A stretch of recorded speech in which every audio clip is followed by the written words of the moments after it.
여러분 혹시 이 세상에 태어난 이유를 아십니까? 히어로물을 보면은 흔한 레퍼토리 가운데 하나인데 주인공이 자기 능력을 모르고 시궁창 같은 인생을 살다가 어느 날 갑자기 각성하는 겁니다. 정말 힘든 인생을 살면서 뭐 꿈, 희망 아무것도 가지지 못하고 살고 있었던 어떤 한 주인공이 인생의 목적 따위는 생각도 해본 적이 없던 그 주인공이 어느 날 어떤 계기로 인해서 각성하는 거죠. 갑자기 영웅이 되는 그런 레퍼토리 너무 흔하게 많이 겪어보셨죠? 많이 보셨죠? 그런 히어로물들. 여러분, 그런데 우리 기독교는요. 절대자이신 하나님께서 세상을 자기 계획대로 모두 창조하고 다스린다고 교훈하고 그런 면에서 누구에게나 존재의 목적이 있다고 믿습니다. 그러니까 이런 히어로물의 이 흔한 레퍼토리처럼 기독교인들은 자기 삶의 목적이 뭔지도 모른 채 살아가면 안 된다. 나중에 각성하는 이 히어로처럼 우린 언제나 그렇게 살아가야 된다고 생각합니다. 그런데 기독교인들 외에는 이렇게 생각하는 사람들이 거의 없습니다. 이런 거는 거의 영화 속에나 존재하는 일이고 우리 삶에는 무슨 삶의 존재 목적 같은 게 있냐 이런 생각들이 지배적이죠. 만약에 어떤 삶의 목적이 있다고 해도 그걸 따를 생각도 없습니다. 특별히 이 세상살이가 너무 각박하기 때문에 삶의 목적 같은 걸 생각할 틈이 없어요. 지금 먹고 살기도 급한데 나 혼자 덩그러니 남겨진 것 같은 인생인데 뭔 삶의 목적이란 말인가. 그저 하루하루 사는 것만이 나의 유일한 일이다. 대부분 이렇게 생각하면서 살아갑니다. 실존주의 철학이라는 게 나오게 된 배경도 이런 거예요. 우리의 실존. 무슨 삶의 목적이 있냐. 그냥 이 존재 그 자체가 목적이지. 이런 철학이죠. 여러분 그런데 오늘 본문에는 하나님께서 정말 큰 기대를 가지고 지으신 사람인데 사실은 삶이 너무 어려워져서 그 하나님의 계획과 목적, 꿈과 소망 아무것도 생각할 수 없게 되어버린 한 사람이 나옵니다. 그 사람이 바로 루시 낳은 아이, 나중에는 이름이 오벳이라고 밝혀지는 그 아이입니다. 여러분 근데 이게 무슨 말인지 아마 여러분 대부분 알아듣지 못할 것 같아요. 아니 한번 생각을 해봅시다. 이 오벳이라는 아이는 보아스와 룻 사이에 태어난 아이잖아요. 근데 이제 조금 있으면 엘리멜렉에게 양자로 보내지기로 했단 말이죠. 근데 이 아이의 부모가 보아스와 룻이에요. 보아스는 유력한 자잖아요. 근데 도대체 이 아이의 삶이 어렵다니 무슨 말인지 이해를 전혀 못할 것 같습니다. 자, 이 난해한 주장을 우리가 헤아리기 위해서는 사실 먼저 살펴봐야 될 부분이 있는데 이 세상을 보아스가 이미 떠났다는 거예요. 무슨 말인지 살펴보시면 좋겠습니다. 14절인데요. 14절을 같이 한번 읽어보시겠습니다. 시작. 여인들이 나오미에게 이르되 찬송할지로다. 여호와께서 오늘 내게 기업물을 자가 없게 하지 아니하셨도다. 이 아이의 이름이 이스라엘 중에 유명하게 되기를 원하노라. 아멘. 자, 룻이 아이를 낳았어요. 그런데 이 여인들이 말을 했잖아요. 근데 이 말이 좀 수상해요. 왜냐하면 지금 여호와께서 오늘 내게 기업물을 자가 없게 하지 아니하셨도다 이렇게 말하고 있거든요. 오늘 기업물을 자가 없게 하지 아니하셨도다. 이상하지 않아요, 말이? 여기 이 말이 이상한 이유가 두 가지가 있는데요. 첫 번째는 이 말은 사실 분명히 룻이 낳은 아이에 대하여 하는 말이잖아요. 근데 두 번째 이 아이는 나오미의 기업물을 자가 아닙니다. 기업물을 자는 누구예요? 보아스예요. 기업물을 자가 무엇입니까? 양자를 제공하는 사람이에요. 양자가 아니고 어떤 가문의 양자로 제공되는 그 아이가 기업물을 자가 아니고 그 양자를 제공하는 사람이 기업물을 자란 말이에요. 그러니까 사실은 보아스가 안 죽은 상태에서는 그 누구도 기업물을 자가 될 수가 없어요. 보아스가 기업물을 자예요. 근데 지금 오벳에 대해서 이 아이에 대해서 이야기하면서 기업물을 자가 없게 하지 아니하셨다 이런 말을 하고 있단 말이죠. 그래서 어떤 분들은 그건 뭐 이렇게 보면 된다. 이 표현은 오벳이 아니라 보아스에 대해서 한 말이다. 이렇게 생각을 하려고 해요. 그런데 그렇게 보긴 어려워요. 왜냐하면 오늘이라는 표현 때문에 그런 건데 보아스가 나오미와 룻, 엘리멜렉 가문을 위하여 기업물을 짜가 되기로 한 것은 무려 1년 전입니다. 최소한 1년 전. 아이가 태어났다는 것은 10달의 임신 기간이 있는 거니까 1년 전에 그 결단했단 말이에요. 그러니까 오늘 된 게 아니에요. 지금 말하는 건 뒷북이죠. 자, 그러면 이 여인들이 분명히 이 아이에 대해서 말하면서 왜 오늘 하나님께서 기업물을 자를 없애지 아니하셨다, 잊게 하셨다 이런 표현을 쓰는 걸까요? 몇몇 학자들은 보아스가 죽었을 가능성을 제기합니다.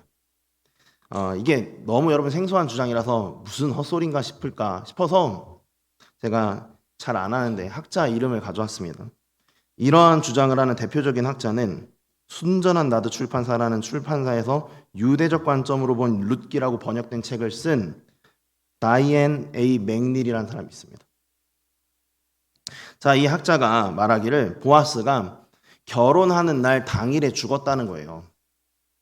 물론 이것까지는 추정인 것 같습니다만 보아스가 결혼식 당일에 룻과 처음이자 마지막으로 부부로서 관계를 맺고 숨을 거뒀다고 생각을 해요. 그리고 이렇게 주장하는 것에 대한 근거로 자기와 똑같은 생각을 가지고 있는 다른 학자들의 의견들을 이 책에 많이 수록을 해놨습니다. 그리고 이 견해는 생각보다 상당히 타당한데요. 무엇보다도 이 14절 말씀 자체가 보아스가 죽었다고 생각하지 않으면 말이 안 돼요. 여러분, 이 아이가 아니라 누구라도 기업물을 짜가 되려면요, 보아스가 죽어야 돼요. 그리고 보아스가 죽으면 이 아이는 보아스의 아이로 태어났는데 엘리멜렉 집의 양자로 보내질 예정이었잖아요. 하지만 갈 수 없어요. 왜냐하면 남의 집 대를 이어주겠다고 자기 집 대가 끊어지게 생겼는데 남의 집의 양자로 갈 수는 없잖아요. 그러면 이 아이는 엘리멜렉의 양자가 안 됩니다. 그리고 보아스의 아들로 남아있는 거죠. 성장하면 나중에 이 아이가 보아스의 대를 이어서 엘리멜렉 집을 위한 기업물을 짜의 역할을 하게 되겠죠. 이런 의미에서 14절을 썼다고 볼 수밖에 없는 겁니다. 그래서 사실은 보아스는 이 아이가 출생할 때 죽었다라고 하는 거예요. 여러 학자가 사실 주장합니다. 모든 학자가 주장하진 않지만 말이죠. 저는 그 의견에 동의합니다. 비극 중에 비극이에요. 룻이 낳은 아이인 오벳은 태어나서 아버지를 본 적이 없는 거예요. 자, 그 다음에 하나 더 충격적인 사실이 있습니다. 룻도 세상을 떠났다는 거예요. 15절, 16절을 봅시다. 이는 내 생명의 회복자이며 내 노년의 봉양자라. 곧 너를 사랑하여 일곱 아들보다 귀한 내 며느리가 낳은 자로다 하니라. 나오미가 아기를 받아 품에 품고 그의 양육자가 되니. 자, 이 말씀에 따르면 사실은 룻이 죽었다. 룻 사망설의 근거로 제시할 수 있는 내용이 크게 두 가지가 나옵니다. 첫 번째는 룻의 아이가 나오미의 봉양자로 언급되었다는 거예요. 여러분, 나오미를 봉양하는 것은 원래 룻의 일이죠. 룻은 나오미보다 훨씬 어리기 때문에, 젊기 때문에 룻이 살아있는 한 나오미를 위한 봉양의 일은 룻이 할 거예요. 아무리 보아스하고 결혼을 했어도 이것은 룻이 할 일이죠. 다른 이가 할 일은 없습니다. 두 번째, 나오미가 이 아이의 양육자가 되었다는 거예요. 물론 이 아이는 원래는 엘리멜렉의 양자로 보내질 예정이었습니다. 그러니까 나오미가 아들로 받아서 키우게 될 예정이긴 했죠. 그런데 보아스가 죽었어요. 그러니까 이건 무효가 됐습니다. 이 일은. 이 아이는 보아스의 아들이에요. 그리고 이 보아스의 아들을 누가 키웁니까? 보아스의 아내인 룻이 키워야죠. 왜 나오미가 키워요? 정말 수상하기 짝이 없는 거죠. 그래서 몇몇 학자들은 이런 이유로 룻도 이 아이를 낳고 죽었다고 생각합니다. 저는 이 주장에 굉장히 동의하고, 룻은 이미 이 세상 사람이 아닌 거예요. 여러분, 그리고 이것이 바로 이 아이가 태어났을 때 마주한 자신의 가정 환경입니다. 태어났을 때 부모님이 안 계셨어요. 여러분, 이러한 환경, 자기 삶의 목적을 찾을 수 있는 상황인가요? 자기 삶의 꿈을 추구할 수 있는 환경인가요? 전혀 아니죠. 여러분, 그런데 문제가 있어요. 이 아이가 자신의 삶의 목적을 따라가지 않으면 이스라엘 모든 나라에 큰일이 난다는 겁니다. 물론 이 아이는 알지 못하죠. 아직 이 시대 사람들은 모를 수 있습니다. 하지만 이 아이에게 하나님께서 계획하신 그 기대와 소망, 이 아이를 향해 계획하신 그 꿈과 비전이 실현되지 않으면 온 이스라엘의 구원자로 등극할 다윗 왕 뒤에 등극할 예수 그리스도가 태어나는데 차질이 생겨요. 더 나아가서 엘리멜렉의 집도 보아스의 집도 구원을 얻을 수가 없죠. 이 아이에게 하나님께서 걸고 계신 기대는 어마어마합니다. 먼 미래까지, 그리고 가까운 미래에도 상당한 기대를 걸고 계세요. 여러분, 그런데 이 기대를 지금 부모를 여인 채로 태어난 갓난아기가 생각을 할 수가 있습니까? 이룰 수가 있어요? 여러분, 이게 바로 오벳이 가지고 있는 정말 절체절명의 위기입니다. 여러분, 이 일을 이제 어떻게 해야 될까요? 오늘 본문에서 우리는 이 일을 해결하기 위해 공동체가 나섰다는 것을 보게 됩니다. 부모를 여인 이 아이를 위해서 공동체가 나섰는데 그 공동체 멤버는 누구였느냐? 베들레헴 성읍의 여인들이었어요. 이 여인들은 도대체 무엇을 어떻게 하여서 이 아이를 도와줬는가? 첫 번째로 이 사람들은 루시 낳은 이 아이를 하나님의 아들로 드리자고 제안합니다. 하나님의 아들로 드리자. 다시 한번 14절을 보시겠습니다. 여인들이 나오미에게 이르되 찬송할지로다. 자, 여기 나와 있는 이 찬송할지로다라는 표현을 보시길 바랍니다. 아이를 보고 여인들이 여호와를 찬송할지로다라고 하고 있는데 물론 그냥 의뢰하는 찬양 아닌가 이렇게 생각할 수 있지만 원문상 이 표현의 문자적인 의미는 여호와께서 복되시다 이거든요. 여호와는 복되시다라는 표현인데 여호와가 복되시다는 게 뭐냐? 여호와를 축복하자는 의미인데 이게 무슨 말이냐? 여호와를 우리가 어떻게 축복하냐? 그러니까 그냥 하나님 찬양하자, 찬송할지로다 이렇게 번역하기로 한 거예요. 자, 그런데 사실은 여호와를 축복할 수 있습니다. 그래서 사실은 번역할 때 사람들이 약간 생각에 한계가 있었던 것 같은데요. 여호와를 어떻게 복되시게 하냐? 어떻게 축복하냐? 방법이 있죠. 지금 이 일이 여호와를 위한 일이 되게 하면 되는 거예요. 이 일로 말미암아 여호와께 감사하고 영광 올려드릴 뿐 아니라 이 일이 궁극적으로 여호와를 위한 일이 되게 하면 돼요. 자, 그런데 원래 이 아이의 탄생은 누구를 위한 일이었죠? 엘리멜렉을 위한 일이었습니다. 자, 그러면 엘리멜렉을 위한 일은 뭐예요? 엘리멜렉의 아들이 되게 하는 거죠. 그럼 엘리멜렉을 위한 일이 엘리멜렉의 아들이 되게 하는 일인데 엘리멜렉 대신 하나님을 위한 일이 되게 하자. 무슨 말이에요? 하나님의 아들이 되게 하자. 아이가 태어났는데 부모가 없어요. 이 아이를 누구의 아들로? 여호와의 아들로 드리자는 거예요. 여러분, 그리고 이것은 사실 이 아이에게 있는 이 모든 문제를 해결할 수 있는 제일 좋은 방법입니다. 왜냐하면 이 아이에게 필요한 건 지금 부모님이잖아요. 근데 누가 부모 역할을 제일 잘할 수 있죠? 하나님.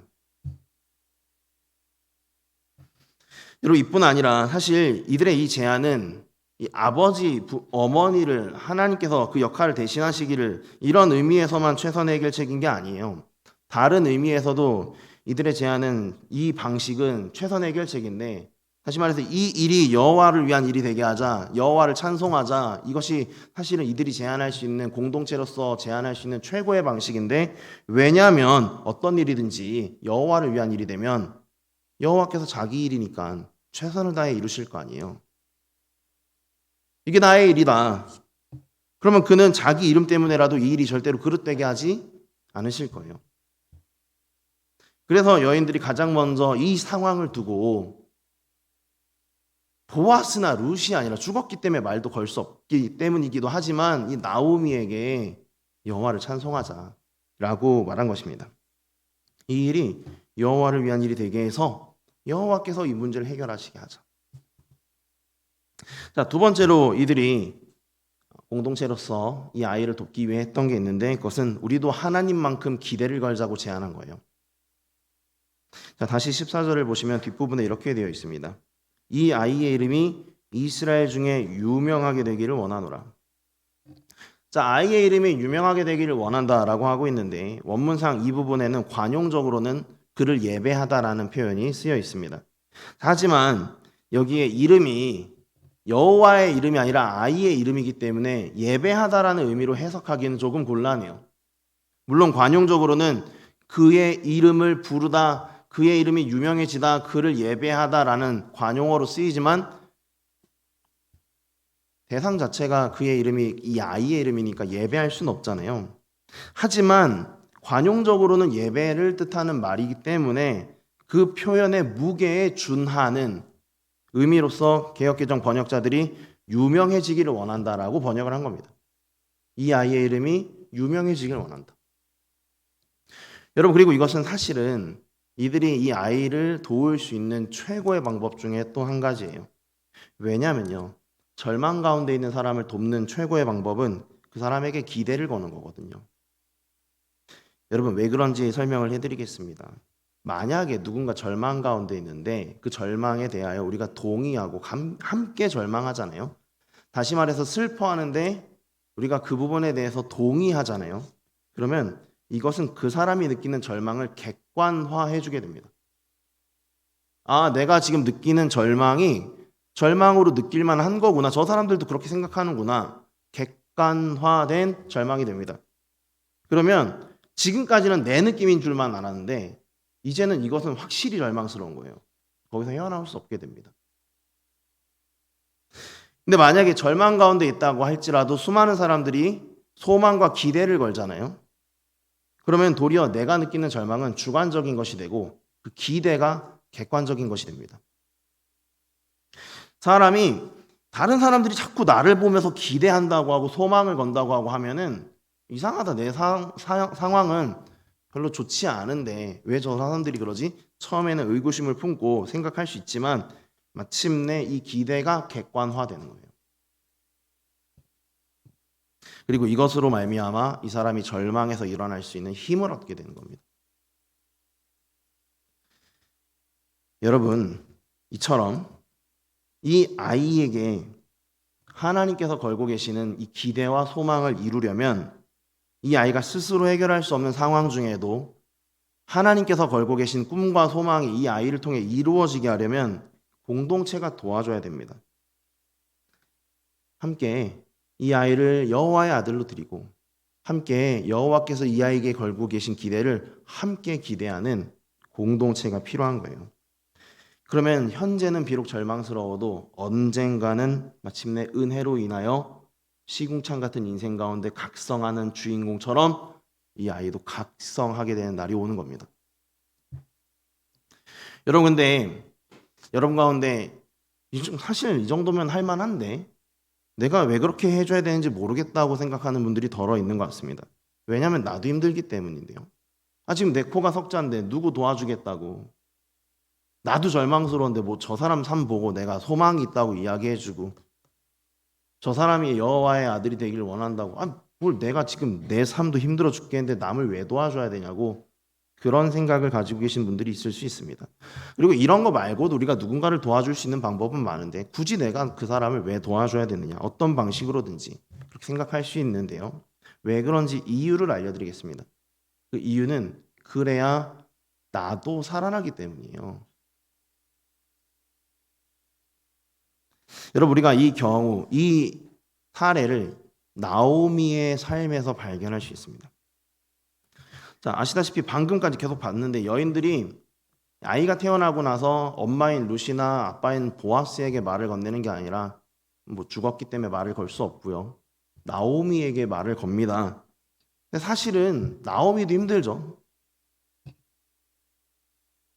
나오미도 쉽지 않은 상황입니다. 근데 이 여인들이 함께 슬퍼하고 있으니 이 할머니 되는 나오미에게 나와 함께 우리와 함께 너도 좀 기대를 걸자.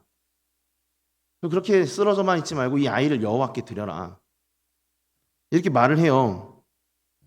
나오미가 자신들의 제안을 받아들여서 그렇게 해주기를 정말 간절히 원하면서 나오미를 설득하고 있는 중입니다.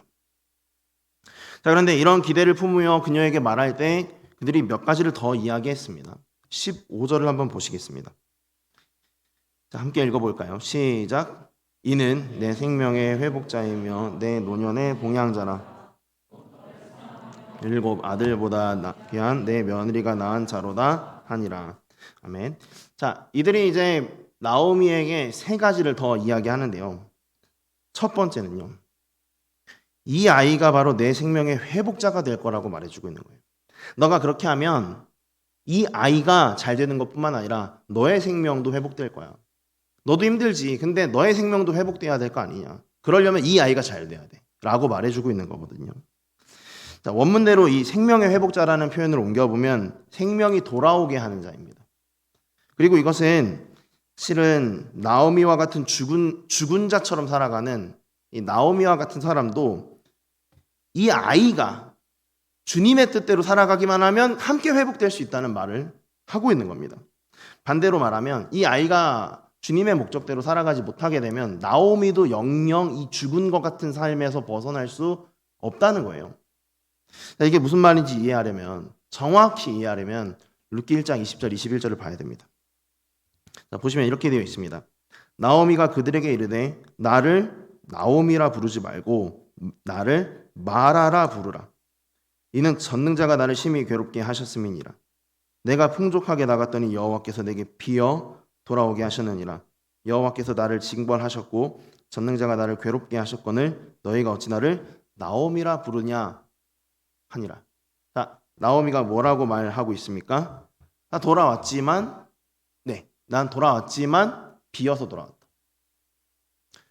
나는 가지고 돌아온 게 없다. 나는 텅텅 비어 돌아왔다. 나는 나오미, 즉 기쁨이라는 이름의 뜻을 가질 자격이 없다. 나의 삶은 쓰디쓴 인생이다.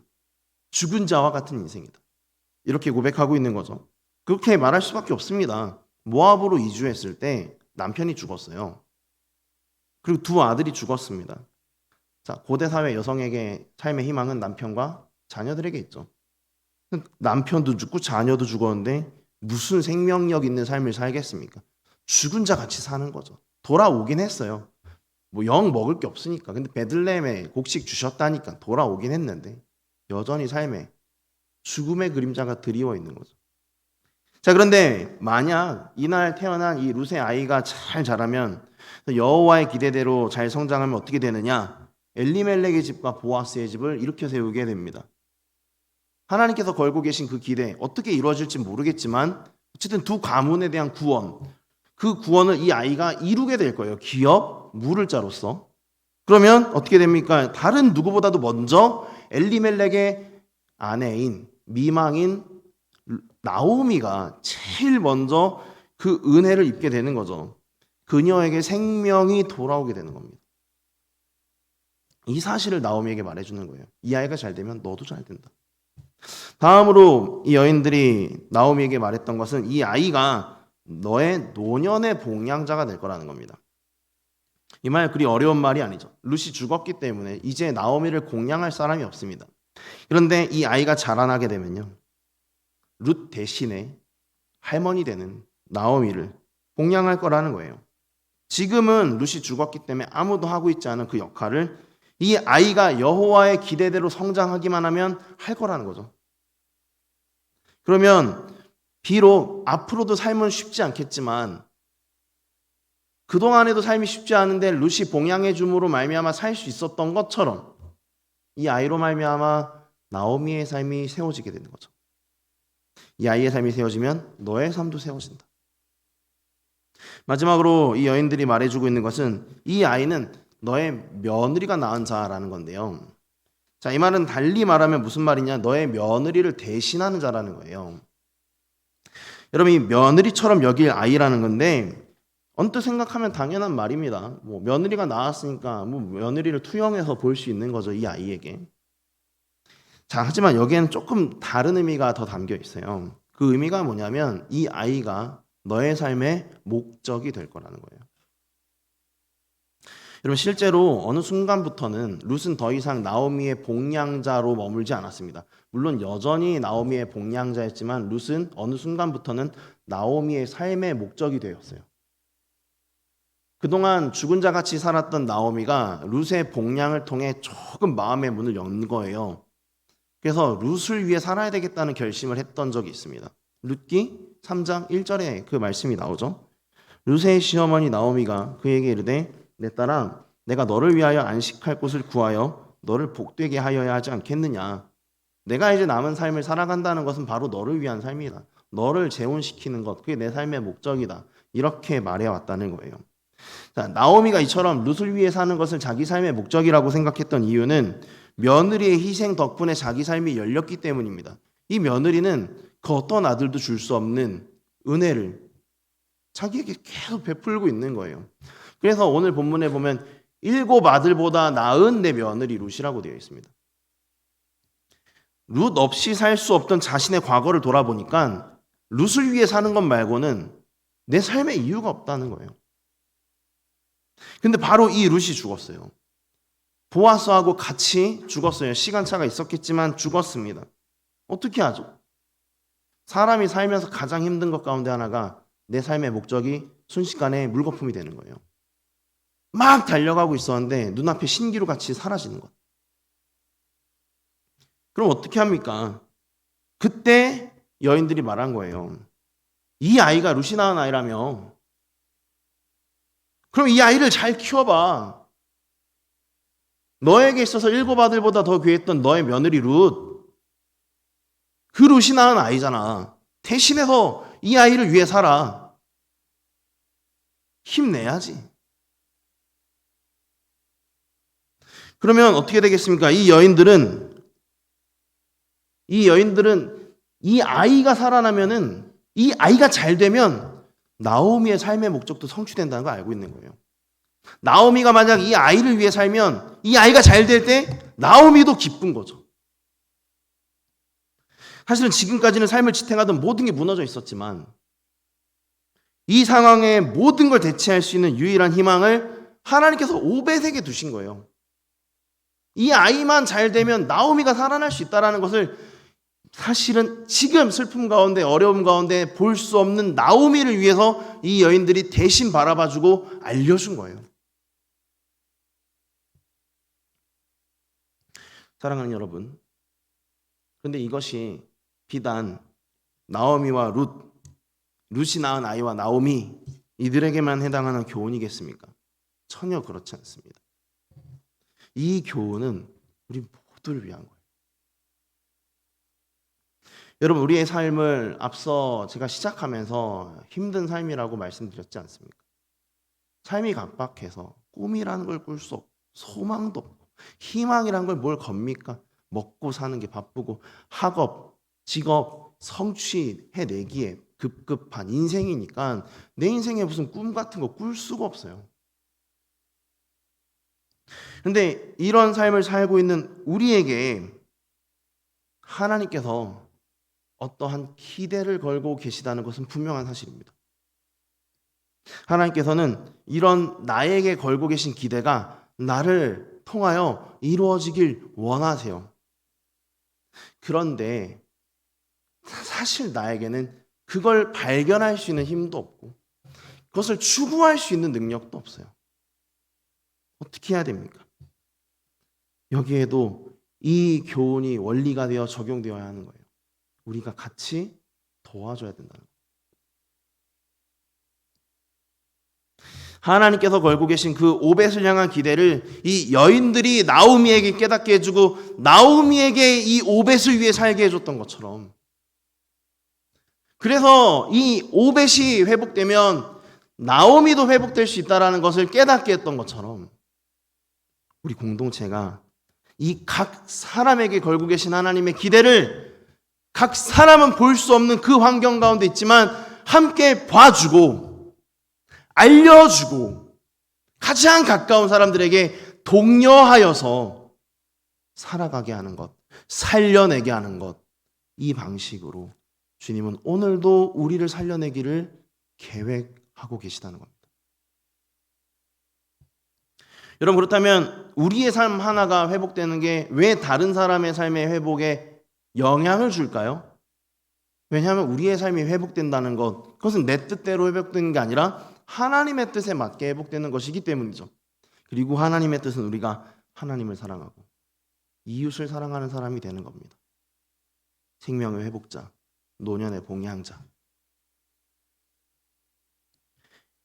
그 누군가에게는 7 아들보다 나은 며느리와 같은 자가 되는 것이 하나님이 우리에게 걸고 계시는 기대이기 때문에 그 기대가 나에게 이루어지는 날에는 그 나의 회복을 위하여 노력한 사람들이 함께 회복을 누리게 되는 것이 주님이 가지고 계시는 이 계획의 원리인 것입니다. 여러분, 그렇기 때문에 이런 이유로 우리는 굳이 남의 삶이 회복되는 것에 관심을 기울여야 돼요. 왜 내 삶에 이렇게 개입하냐? 왜 내 삶에 이렇게 간섭하냐? 그런 게 아니고요. 왜 내가 저 사람의 삶에 그렇게 지극한 관심을 기울여야 되냐? 왜 그렇게 귀찮게 해야 되냐?가 아니고요. 그렇게 해야만 합니다. 그렇게 하지 않으면요, 우리는 절대로 내 능력으로 뛰어넘을 수 없는 회복까지는 도달할 수 없을 거예요. 그리고 주님은 언제나 내 능력으로 할 수 없는 지경까지 나를 회복시키기를 계획하고 계시기 때문에 반드시 이 교훈을 따라가야 되는 겁니다. 여러분, 저는 여러분 모두를 위해서 이 시간에 정말 간절히 부탁을 드립니다. 함께 서로를 키우는 공동체 되길 원합니다. 그 아들 한 사람을 공동체가 함께 관심을 가지고 키웠던 것처럼 내가 아닌 남을 위하여, 그 한 사람을 위하여 모두가 관심을 가지고 함께 키우는 공동체 되길 원합니다. 저는 그렇게 할 때 나는 이 작은 한 사람을 살리고자 했는데, 우리는 바로 그 작은 한 명을 키우고자 했는데 우리 공동체가 살아나게 되고 내 삶도 함께 세워지는 역사가 있을 줄 믿습니다. 여러분, 이 일을 위해서 서로에게 주님께서 아버지 되어주시기를 제안하길 원합니다. 너의 삶의 아버지는 하나님이시다. 그리고 서로를 위해서 절망하고 있을 그 사람에게 주님이 품고 계신 기대를 알려주시길 원합니다. 그 기대로 독려하고 절망이 객관화되는 게 아니라 기대가 객관화되게 해주시길 원합니다. 빌립보서 2장 4절부터 11절로 여러분 모두를 권면합니다. 각각 자기 일을 돌볼 뿐더러 또한 각각 다른 사람들의 일을 돌보아 나의 기쁨을 충만하게 하라. 너희 안에 이 마음을 품으라.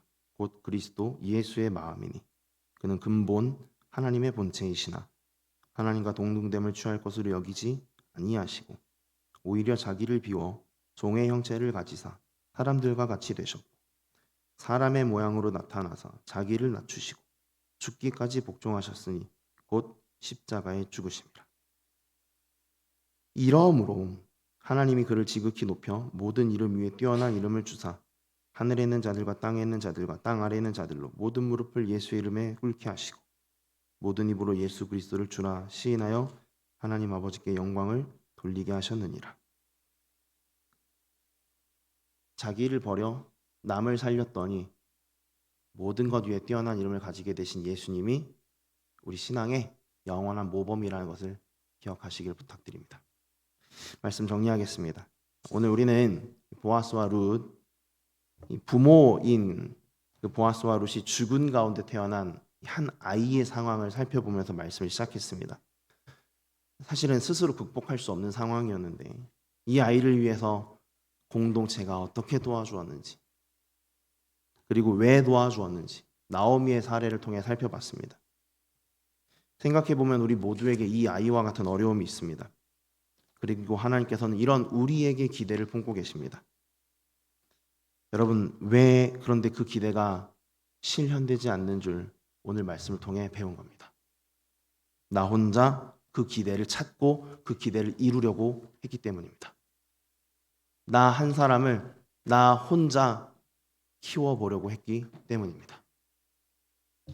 오늘 이 시간 분명히 영화 속 주인공 그 이상의 잠재력과 기대를 내 삶에 주님이 두시고 계획하셨지만 영화 속 주인공과 전혀 다르게 각성하지 못하는 우리의 인생들 돌아보면서 이러한 인생들 각성되기를 주님이 기대하시는 그 삶으로 이어질 수 있기를 간절한 마음으로 이 찬양의 고백으로 같이 고백하실 수 있기를 원합니다.